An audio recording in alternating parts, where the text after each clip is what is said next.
보약인 줄 알았던 깨시피 혈관을 망가뜨립니다. 먹는 법 3가지만 바꾸십시오. 70세 맞춤형 정답을 공개합니다. 얼마 전 제 진료실을 찾아온 75세 이옥순 어르신 이야기를 해볼까 합니다. 이분은 평생 자식들 집바라지하며 본인 몸 돌볼 틈 없이 사시다가 이제야 겨우 자기 건강을 챙겨보겠다며 식단을 아주 철저하게 관리하시던 분이었습니다. 깻님이 칼슘의 왕이라는 소문을 듣고는 매일 아침마다 시장에서 깨씹을 한 바구니 사다가 씻어서 드셨다고 해요. 그런데 어느 날부터인가 자꾸 옆구리가 콕콕 쑤시고 아침마다 얼굴과 손발이 퉁퉁 붓는다며 걱정 가득한 얼굴로 저를 찾아오셨습니다. 검사 결과는 정말 충격적이었어요. 신장 기능이 눈에 띄게 떨어져 있었고 소변에서는 작은 결석 알갱이들이 발견되었습니다. 옥순 어르신은 제게 억울함을 호소하셨습니다. 선생님, 저는 고기도 안 좋아하고 맨날 채소만 먹는데 왜 제 몸에 돌이 생기고 신장이 망가지는 건가요? 하고 말이죠. 제가 어르신의 식탁을 자세히 들여다보니 원인은 바로 깨씹을 먹는 잘못된 방식에 있었습니다. 깨씹은 분명히 우유보다 칼슘이 2배 넘게 들어있고 시금치보다 6배나 많은 대단한 식품입니다. 하지만 이 훌륭한 영양소가 특정 음식과 잘못 만나면 내 몸을 공격하는 무서운 무기로 변해버립니다. 이건 단순히 속이 좀 불편한 정도의 문제가 아닙니다. 신장에 돌이 박히고 혈관벽이 딱딱하게 굳어가는 생존의 문제입니다. 오늘 제가 여러분께 깨씹에 숨겨진 얼굴을 낱낱이 공개해 드리겠습니다. 깨씹과 함께 먹으면 절대로 안 되는 음식 3가지 시작해서 여러분의 신장과 혈관을 살려낼 수 있는 명쾌한 해결책까지 전부 알려드릴 겁니다. 제가 옥순 어르신께 물었습니다. 어르신, 혹시 깨씹 드실 때 뭐랑 같이 드셨나요? 그러자 어르신은 몸에 좋다는 당근도 채 썰어 넣고 시금치 나물도 같이 올려서 아주 건강하게 먹었다고 자부하셨죠. 그 대답을 듣는 순간 저는 아차 싶었습니다. 여러분도 혹시 옥순 어르신처럼 깨씹을 드시고 계시지는 않나요? 깨씹에는 칼슘이 무려 240mg 정도 들어 있습니다. 우리가 뼈 건강을 위해 마시는 우유 한 컵보다 훨씬 많은 양이죠. 여기에 암세포가 스스로 죽게 만드는 피톨 성분과 치매를 예방해주는 로즈마린 산가지 풍부합니다. 그야말로 땅에서 나는 보약이라고 해도 과언이 아닙니다. 하지만 아무리 비싼 보약이라도 쓰는 법을 모르면 독초가 되는 법입니다. 지금부터 제가 말씀드리는 내용은 여러분이 평생 알고 있던 상식을 뒤집는 이야기가 될 수도 있습니다. 하지만 20년 넘게 환자들을 진료하며 얻은 임상 결과와 최신 의학 연구를 바탕으로 드리는 말씀이니 귀를 쫑긋 세우고 들어주셔야 합니다. 여러분의 식탁 위에 올라오는 깨씹 한 장이 약이 될지 독이 될지는 바로 여러분의 선택에 달려 있습니다. 오늘 이 시간을 통해 깨씹과 상극인 음식을 피하는 법은 물론이고 깨씹의 효능을 100% 끌어올리는 비결까지 확실하게 챙겨가시길 바랍니다. 오늘 이야기가 여러분의 남은 인생을 바꿀 중요한 전환점이 될 것입니다. 끝까지 집중해 주시고 오늘 내용이 기대되신다면 지금 바로 화면 아래 있는 좋아요 버튼을 한번 꾹 눌러주세요. 그리고 댓글창에 깨시피라는 2글자를 남겨주시면 제가 더 힘내서 여러분께 유익한 정보를 전달해 드릴 수 있습니다. 여러분의 소중한 참여가 우리 어르신들의 건강을 지키는 큰 힘이 됩니다. 70세가 넘으셨다면 깨씹을 드실 때 무심코 곁들이느니 채소들 때문에 여러분의 신장이 비명을 지르고 있을지 모릅니다. 이건 단순히 돈을 아끼자는 게 아닙니다. 멀쩡하던 여러분의 몸을 지키기 위한 생존 수칙입니다. 왜 하지 말아야 하는지 그 충격적인 이유와 함께 하나씩 짚어드리겠습니다. 첫 번째, 핵심 수칙, 생당은 채 썰어 넣기 금지. 깨씹을 드실 때 생당근을 채 썰어 넣는 행동을 오늘부터 당장 멈추십시오. 많은 분이 색감이 예쁘다는 이유로 혹은 건강에 좋다는 이유로 깨씹 위에 생당근을 듬뿍 올려 드십니다. 그런데 이것은 깨씹의 영양소를 통째로 쓰레기통에 던져버리는 것과 같습니다. 당근 속에는 아스코르비나아제라는 무서운 이름의 효소가 들어 있습니다. 이 녀석의 유일한 목표는 비타민C를 찾아내 파괴하는 것입니다. 깨씹은 비타민C의 보고인데 생단금과 만나는 순간이 소중한 비타민이 눈 깜짝할 사이에 산화되어 사라져 버립니다. 비타민C가 사라지는 게 왜 그렇게 큰 문제일까요? 단순히 피로 회복이 안 되는 수준이 아닙니다. 비타민C는 우리 혈관을 닦아주는 청소부 역할을 합니다. 혈관벽이 녹슬지 않게 막아주고 콜레스테롤이 딱딱하게 굳는 것을 방지해주죠. 그런데 당근 때문에 이 청소부가 사라지면 깨씹을 아무리 많이 드셔도 혈관 보호 효과는 하나도 기대할 수 없습니다. 게다가 비타민C가 없으면 깨씹의 철분이 몸속으로 흡수되지 못하고 그대로 빠져나갑니다. 결국 어르신들의 고질병인 빈혈을 고치려다 오히려 몸을 맹으로 만드는 꼴입니다. 굳이 당근을 같이 드시고 싶다면 방법은 하나뿐입니다. 당근을 기름에 달달 볶으세요. 열을 가하면 그 고약한 효소가 힘을 잃고 죽습니다. 그때 깨씹과 함께 드셔야 비로소 약이 됩니다. 두 번째 핵심 수칙, 시금치와 깨씹 한상 금지. 두 번째 수칙은 더 엄중합니다. 깨씹과 시금치를 절대로 한 끼 식태에 올리지 마십시오. 이옥순 어르신이 옆구리 통증으로 고생하셨던 결정적인 이유가 바로 이것이었습니다. 시금치에는 수산이라는 성분이 아주 많이 들어 있습니다. 그런데 이 수산이 깨씹의 풍부한 카심과 만나면 화학 반응을 일으켜서 수산 카심이라는 단단한 결정체를 만들어냅니다. 쉽게 말해 여러분의 몸속에 아주 작고 날카로운 유리 조각 같은 돌이 생기는 것입니다. 이 유리 조각들이 신장에 차곡차곡 쌓이면 어떻게 될까요? 바로 신장 결석이 됩니다. 젊을 때는 신장 필터가 우쾌해서 이런 찌꺼기들을 잘 걸러내지만 70세가 넘으면 필터가 약해져서 돌이 금방 커집니다. 이 돌이 소변이를 막으면 그 통증은 아이를 낳는 고통에 비견될 정도로 처절합니다. 옥순 어르신도 몸에 좋다는 시금치 나물과 깨씹을 몇 끼니 같이 드시는 바람에 신장이 이 돌들을 감당하지 못하고 비명을 지녔던 것입니다. 시금치와 깨씹은 서로 사랑해서는 안 되는 원수지간이라고 생각하십시오. 시금치셨다면 최소한 6시간 이상 뒤에 깨씹을 드시는 것이 여러분의 신장을 살리는 길입니다. 이 두 가지만 지켜도 여러분의 혈관과 신장은 훨씬 가벼워질 것입니다. 오늘 제가 말씀드린 내용이 주변에 깨씹과 당근을 즐겨 드시는 친구분들에게 큰 도움이 될 수 있습니다. 소중한 사람들에게 이 영상을 공유해 주세요. 여러분의 공유 한 번이 누군가에게는 신장 결석의 고통을 피하게 해주는 귀한 선물이 될 것입니다. 오늘 내용이 도움되셨다면 영상 주변 사람들에게 꼭 전달해 주시길 부탁드립니다. 자, 이제 세 번째로 중요한 이야기를 해보겠습니다. 여러분, 식탁에 빠지지 않는 깨씹, 장아찌나 짠 양념장에 절인 깨씹을 오늘부터는 멀리 하셔야 합니다. 아니면 최소한 소금의 양을 지금의 절반 이하로 확 줄이셔야 해요. 옥순 어르신도 깨씹이 몸에 좋다는 말에 간장과 소금을 듬뿍 넣어 장아찌를 담가 몇 끼 드셨는데 그게 오히려 신장에 독이 되고 있었습니다. 왜 짠 깨씹이 위험할까요? 그 이유는 깨씹 속에 들어있는 풍부한 칼륨 때문입니다. 칼륨은 원래 혈압을 낮춰주고 노폐물을 배출해주는 고마운 성분입니다. 하지만 이 칼륨이 과도한 나트륨과 한꺼번에 몸속으로 들어오면 우리 신장은 비명을 지르기 시작합니다. 우리 몸의 신장은 나트륨과 칼륨의 균형을 맞추는 저울 같은 역할을 하거든요. 그런데 짠 장아찌를 드시면 저울 양쪽에 무거운 짐이 동시에 올라가는 꼴입니다. 이것을 쉽게 설명해 드릴게요. 여러분이 양손에 아주 무거운 짐을 가득 들고 가파른 계단을 올라간다고 상상해 보세요. 한쪽 손만 무거우면 어떻게든 중심을 잡겠지만 양손에 다 무거운 짐이 있으면 중심을 잃고 쓰러지기 쉽상입니다. 신장도 마찬가지입니다. 짠 양념의 나트륨과 깨씹의 칼륨이 한꺼번에 쏟아져 들어오면 신장의 필터 조직인 사구체에 엄청난 과부하가 걸립니다. 특히 70세가 넘으면 신장 기능 수치 인플이 자연스럽게 떨어지는데 이때 짜게 드시면 혈압이 하늘 높은 줄 모르고 치솟고 심장에도 큰 부담을 주게 됩니다. 정장아찌가 드시고 싶다면 간장은 줄이고 대신 식초나 레몬즙을 넣어보세요. 신맛이 짠맛을 대신해 주어 신장의 부담을 덜어줄 것입니다.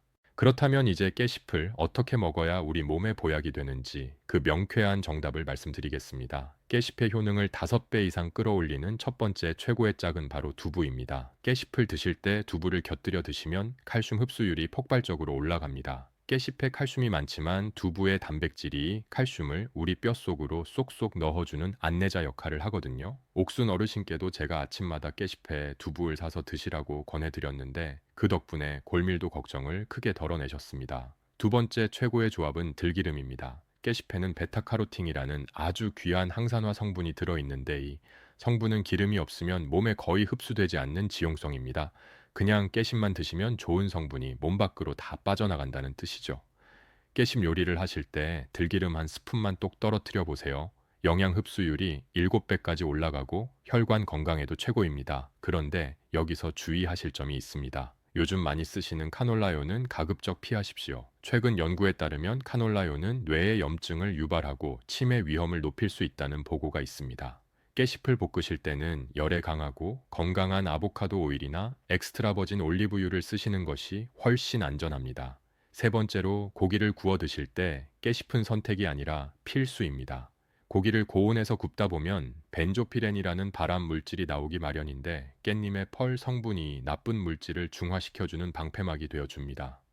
고기 한 점에 깨씹 2장을 싸서 드시는 습관이 여러분의 암 예방을 돕는 가장 쉬운 방법입니다. 여기에 안토시아닌이 풍부한 가지까지 곁들인다면 혈관 속 염증을 싹 잡아주는 완벽한 항산화 식단이 완성됩니다. 오늘 제가 알려드리니 조합들만 잘 지키셔도 여러분의 식탁은 병원보다 나은 치료실이 될 것입니다.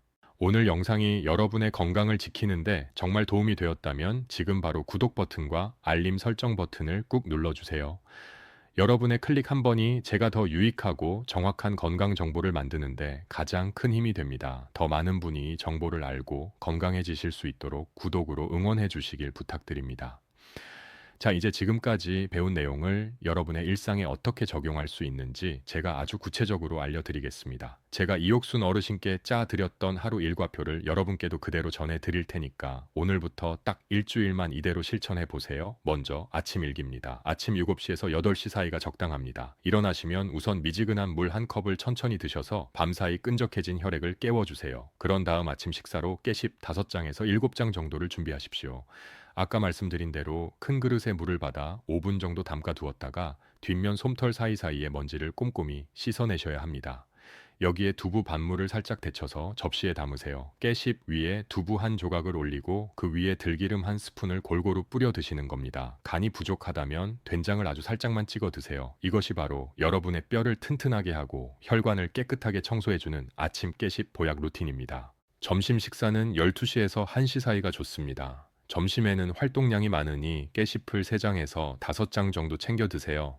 이때 생선구이나 계란 프라이 같은 단백질 반찬을 깨찜에 싸서 드시면 아주 좋습니다. 여기서 주의하실 점은 깨찜에 짠 쌈장을 듬뿍 올리지 않는 것입니다. 쌈장은 젓가락 끝에 살짝 묻히는 정도로만 드셔도 깨찜의 향긋함 덕분에 충분히 맛있습니다. 마지막으로 저녁 식사는 6시에서 7-9시 사이입니다. 저녁에는 소화가 잘 되도록 깨찜을 살짝 데쳐서 나물로 무쳐 드시는 것을 추천합니다. 끓는 물에 10초에서 15초만 아주 짧게 데치세요. 너무 오래 익히면 소중한 영양소가 다 빠져나가니까요. 데친 깨찜에 참기름과 다진 마늘 그리고 깨소금을 뿌려 조물조물 무쳐 드시면 됩니다. 만약 당근을 놓고 싶다면 아까 배우신 대로 당근을 먼저 기름에 볶은 뒤에 깨찜과 섞으시는 것 잊지 마세요. 이렇게 하루 3끼에 걸쳐 깨찜을 총 15장 정도 드시면 하루에 필요한 칼슘 권장량의 상당 부분을 채울 수 있습니다. 이제 여러분이 가장 궁금해 하실 만한 질문 3가지를 짚어드리겠습니다. 첫 번째 질문입니다. 선생님, 깬 짐은 하루에 몇 장까지 먹는 게 가장 좋을까요? 하고 묻는 분들이 많습니다. 건강한 어르신이라면 하루 20장까지는 아무런 문제가 없습니다. 하지만 딱 한 가지 아주 중요한 예외가 있습니다. 바로 와파린 같은 혈전 치료제를 드시는 분들입니다. 이 약은 혈액이 굳는 것을 막아주는데 깨찜에 풍부한 비타민 K는 반대로 혈액을 응고시키는 역할을 합니다. 즉 깨찜을 너무 많이 드시면 약 효과가 떨어질 수 있습니다.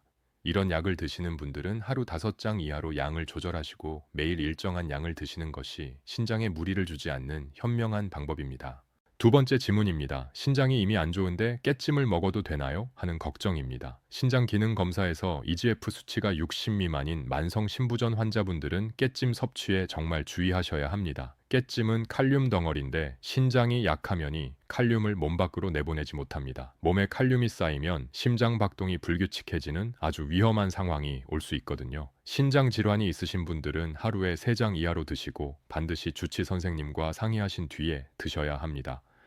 세 번째 질문은 가지와 깨씹의 궁합에 대한 것입니다. 가지와 깨씹을 함께 드시는 것은 혈관 건강을 위한 최고의 선택입니다. 가지의 보라색 색소인 나스인과 깨씹의 비타민이 만나면 혈관벽을 아주 튼튼하게 만들어줍니다. 다만 가지는 식이섬유가 매우 많아서 물을 충분히 마시지 않으면 오히려 변비가 생길 수 있습니다. 가지와 깨씹 식단을 드시는 날에는 평소보다 물을 2컵 정도 더 마셔주세요. 그래야 영양소도 잘 흡수되고 장 건강도 지킬 수 있습니다. 오늘 제가 알려드리니 루틴을 당장 오늘 저녁부터 혹은 내일 아침부터 실천해 보시겠습니까? 건강은 머리로 하는 것이 아니라 몸으로 실천할 때 비로소 내 것이 됩니다. 지금 바로 실천하실 예정이시라면 댓글창에 실천이라는 2글자나 숫자 2를 남겨주세요. 여러분이 남겨주신 실천의 다짐이 서로에게 큰 격려가 되고 건강한 습관을 만드는 시작점이 될 것입니다. 지금 바로 댓글로 여러분의 의지를 보여주세요. 여러분, 오늘 저와 함께 나눈 깻님 이야기 어떠셨나요? 짧은 시간이었지만 여러분의 식탁을 바꾸고 건강을 지키는데 꼭 필요한 핵심들만 모아서 전달해 드렸습니다. 마지막으로 오늘 배운 내용을 딱 3가지만 기억하시라고 다시 한번 정리해 드리겠습니다. 첫째, 깨씹은 땅에서 나는 천연 칼슘 보약이지만 생당근이나 시금치 그리고 짠 양념과는 절대 함께 드시지 마십시오. 생당근은 깨잎의 소중한 비타민을 파괴하고 시금치는 신장에 무서운 돌을 만듭니다. 그리고 짠 양념은 여러분의 신장을 쉴 틈 없이 일하게 만들어 결국 지치게 합니다. 이 세 가지 상극 음식만 피하셔도 여러분의 신장과 혈관은 훨씬 더 젊어질 수 있습니다. 둘째, 깨씹의 기적 같은 효능을 제대로 깨우고 싶다면 두부와 들기름 그리고 고기를 곁들이세요. 이 음식들은 깨씹 속에 숨어 있는 영양소들이 우리 몸속 구석구석으로 잘 새우며들 수 있도록 도와주는 최고의 안내자들입니다. 특히 70세가 넘으셨다면 뼈 건강과 혈관 건강을 위해 이 찰떡 궁합들을 반드시 식탁 위에 올려주시길 바랍니다. 셋째, 신장 기능이 이미 약해지셨거나 혈전 치료제를 드시는 분들은 깨씹이 아무리 좋아도 섭취량을 반드시 조절하셔야 합니다. 이것은 단순히 건강을 챙기는 수준을 넘어 여러분의 소중한 생명을 지키기 위한 최소한의 안전장치입니다. 내 몸 상태를 정확히 알고 그에 맞춰 먹는 것이 가장 똑똑한 건강법이라는 사실을 잊지 마세요. 아까 처음에 말씀드렸던 75세 이옥순 어르신 이야기 기억하시죠요? 그분이 제 조언대로 식단을 바꾸고 나서 정확히 3개월 뒤에 다시 저를 찾아오셨습니다. 그때 진료실 문을 열고 들어오시던 어르신의 표정을 저는 지금도 잊을 수가 없습니다.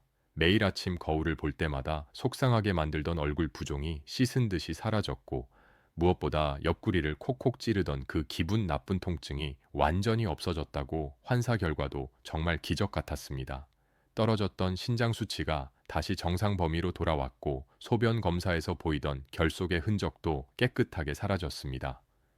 옥순 어르신이 제 손을 꼭 잡으며 그러시더라고요. 선생님, 똑같은 깨씹을 먹는데도 어떻게 먹느냐에 따라 이렇게 몸이 달라질 줄은 꿈에도 몰랐습니다. 이제는 밥 먹는 시간이 즐겁고 하루하루가 보약 먹는 기분입니다. 하고 말씀하셨습니다. 맞습니다. 여러분, 건강은 결코 거창한 곳에 있지 않습니다. 우리가 매일 마주하는 식탁 귀에서 어떤 선택을 하느냐, 그리고 어떤 마음으로 음식을 대하느냐가 10년 뒤, 20년 뒤의 인생을 결정합니다. 비싼 영양제나 보양식을 찾아다닐 게 아니라 오늘 제가 알려드린 깨씹 건강법 하나라도 제대로 내 것으로 만드는 것이 진짜 보약입니다. 어르신들 이제 더는 걱정하지 마세요. 몸이 여기저기 아프고 기운이 없는 건 여러분이 그저 나이가 들어서가 아니라 그동안 내 몸에 맞지 않는 방식으로 음식을 섭취했기 때문일 수 있습니다. 오늘부터 깨씹 한 장 드시더라도 제가 알려드린 지혜를 담아 정성껏 드셔보세요. 일주일만 지나도 아침에 일어날 때 몸이 한결 가벼워지는 것을 느끼실 겁니다. 한 달쯤면 거울 속 여러분의 모습이 훨씬 더 생기 넘치고 건강하게 변해 있을 것입니다. 여러분의 건강한 노년은 지금 이 순간 여러분의 작은 실천에서 시작됩니다. 저는 앞으로도 대학병원 진료실에서 환자들을 정성껏 마주하는 마음으로 여러분 곁에서 가장 정확하고 따뜻한 건강 정보를 전해드리는 주치가 되겠습니다. 긴 시간 동안 끝까지 집중해서 시청해 주셔서 진심으로 감사합니다. 오늘 이 영상이 여러분의 삶에 작은 희망의 빛이 되고 건강을 되찾는 소중한 전환점이 되었기를 바랍니다. 저는 다음에 더 유익하고 명쾌한 건강 이야기로 여러분을 다시 찾아뵙겠습니다. 여러분 항상 평안하시고 무엇보다 건강하십시오. 진심으로 사랑합니다.